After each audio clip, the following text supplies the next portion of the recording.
Now, Batya, what on earth is happening with the leadership team at the City of Los Angeles? First, of course, Mayor Karen Bass delivered this rather bizarre and uncomfortable performance when she was asked why she trotted off to Ghana in the middle of the bushfire crisis. Do you owe citizens an apology for being absent while their homes were burning? Do you regret cutting the fire department budget by millions of dollars, Madam Mayor? Have you nothing to say today? Can you back up, boss? Appreciate it. Have you absolutely nothing to say to the citizens today? Elon Musk says that you're utterly incompetent. Are you considering your position? Madam Mayor, have you absolutely nothing to say to the citizens today who are dealing with this disaster? And now we find out that her deputy mayor, Brian Williams, was reportedly placed on administrative leave last month after the FBI raided his home in connection to an alleged bomb threat he made against City Hall. Batya, this guy was overseeing the LA Fire Department. How on earth are these people running the city? You know what's so amazing to me is that the rank and file firefighters have been able to perform an almost inhuman level of competence, saving hundreds and thousands of people's lives at a time when this insane act of God has burned so much of Los Angeles, and yet the leadership is so utterly incompetent.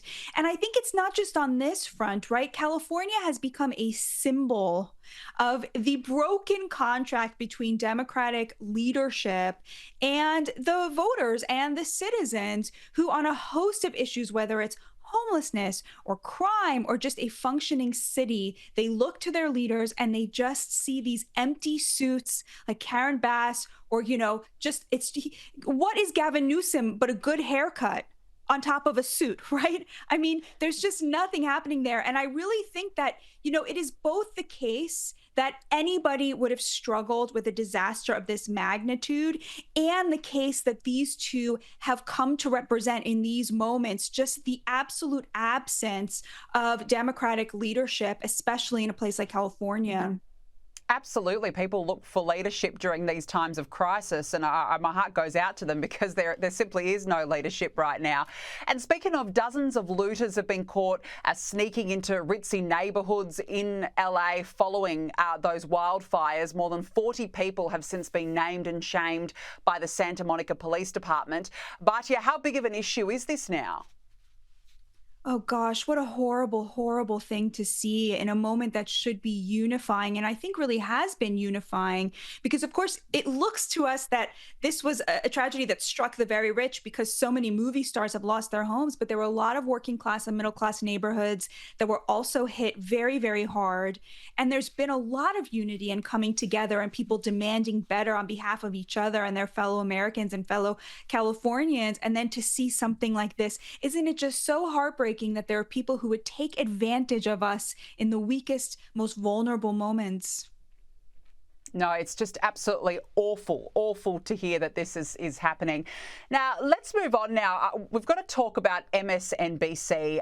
It really seems as though it keeps going downhill for that liberal lunatic network. And of course, it's all happening days before Donald Trump returns to the White House. But now its president, Rashida Jones, has announced that she is stepping down after 4 years in the role.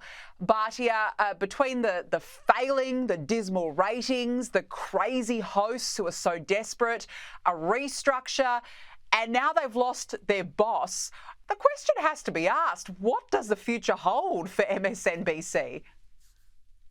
I have to tell you, MSNBC, getting rid of its boss, Mark Zuckerberg, out there with the mea culpas, it really makes me sick to my stomach because they are out there pretending like they did not intentionally try to turn half of the country against the other half just because they failed. Now suddenly they're saying we're going to turn over a new leaf. We're going to do the right thing. They are just following the vibes. They are just following the winds and bowing to pressure again. Now it happens to be pressure to the people who have always wanted what's best for this country. bowing to pressure to people who want to unify the country, but don't for a second believe that these people have anything but a profit motive at stake here. They're not doing this because they've had a come to Jesus moment. Whatever they say, they're doing this because the country has turned against the divisiveness of progressive politics. And so they're now trying to ride the wave. And what is that wave? It's the unity that President Trump has brought with him by unifying the working class in this country. And on the one hand, yeah, it's great that they're going to stop calling everybody racist and stop calling everybody names and stop trying to demonize people as Nazis and as Hitler. But on the other hand, it's going to be a long road to build back the trust that they squandered when they really tried to turn Americans against each other. Absolutely. And while they persist with these crazy hosts like the joyless Joy Reid, realistically, that there is no hope for MSNBC. Seriously, that they're just a joke of a network. Now, Batya, the leftist DC mayor has distanced herself from an anti-Trump ad displaying the city's official logos. Keep DC trash free. As you can see, this ad reads, featuring a MAGA hat, wearing man holding a copy of Project 2025 with a red line through his head, and the logos for the District of Columbia Department of Public Works and the Mayor's Office of the City Clean program. Now, the Mayor's Office has since claimed that they had no part in creating or authorising this ad, but Batya, it's quite incredible that something like this could have ever been produced in the first place. It says plenty about what sort of a place DC has become. Oh, absolutely. And if this had happened 4 years ago or 8 years ago, she probably would have been taking credit for it, right? This is how you see that we're really in a new moment, and I'm so grateful for it. You do see people on the left trying to distance themselves from just the absolutely toxic rhetoric around Donald Trump over the last decade. I think they've been really chastened by their voters, and there are people who want to say, okay, how can we make our way back to the center? How can we once again represent working class voters? Whether they want to hear the answer to that question is a very different story. Yeah, it is a very different story, but gee, it just speaks volumes, doesn't it? Now, look, you mentioned the inauguration. We're only days away from it. It couldn't come soon enough. Finally, we're at that pointy end. But I've got to ask you about these reports that Elon Musk, Jeff Bezos and Mark Zuckerberg will all be in attendance with a prominent spot at that ceremony.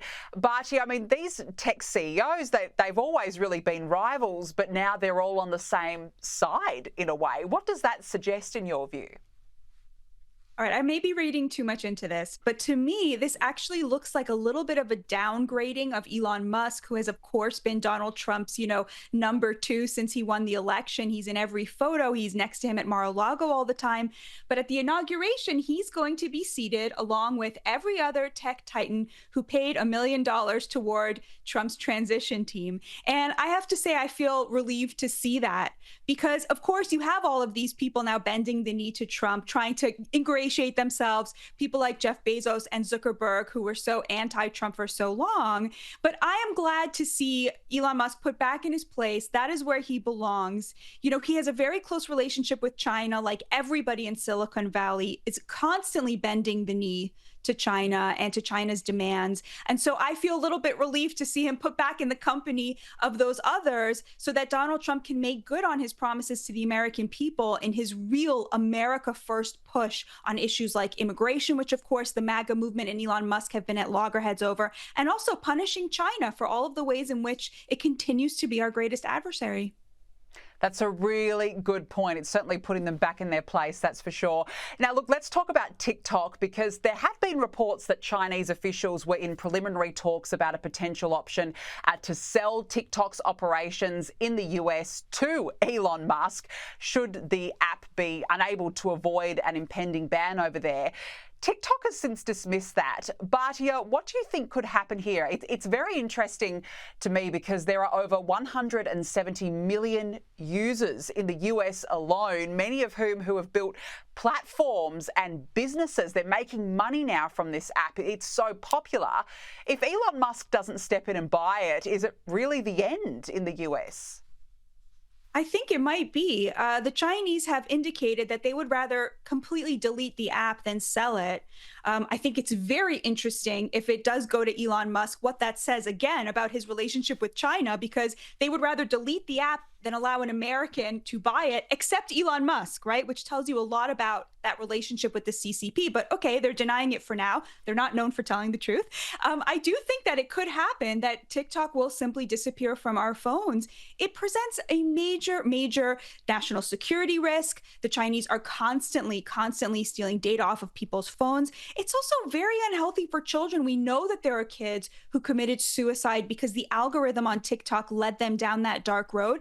And most importantly, the Chinese don't allow their own children to use this, which tells you a lot about how they think it impacts children. They have their own Chinese version, which is incredibly educational and very boring. Apparently, it's impossible to stay on it for more than 20 minutes without getting bored out of your mind and shutting out of it. So I think it could either sell it to an American or get rid of it. Selling it to Elon Musk is like allowing the Chinese to keep operating it, in my opinion. Yeah, look, fair enough. I'll be very curious. I know there's a lot of TikTok users over the US who are crying over this decision, yes. But yeah, it remains to be seen, doesn't it? Now, before we let you go, there's a lot of conversation surrounding a ceasefire deal between Israel and Hamas. Batya, how would something like this benefit Israel? So Israelis are very divided on this because they feel that the deal it's very complicated. On the one hand, they're going to get back 33 hostages. Not all of them are alive, but they will get back all of the remaining women, including the women soldiers who were horrifically captured by Hamas. So this is obviously a huge win. On the other hand, they feel that they will not be allowed to continue prosecuting the war to the fullest extent. I think this is a great deal. I think Donald Trump knew exactly what he was doing when he put Steve Witkoff in charge of this. Steve Witkoff, who showed up and said to Bibi Netanyahu, we're going to do this President Trump's way, and he wants those hostages released. And so you're going to have to say hello. And then Steve Witkoff went to Qatar, where he has a really good relationship with the Qataris and managed to get Hamas to the table.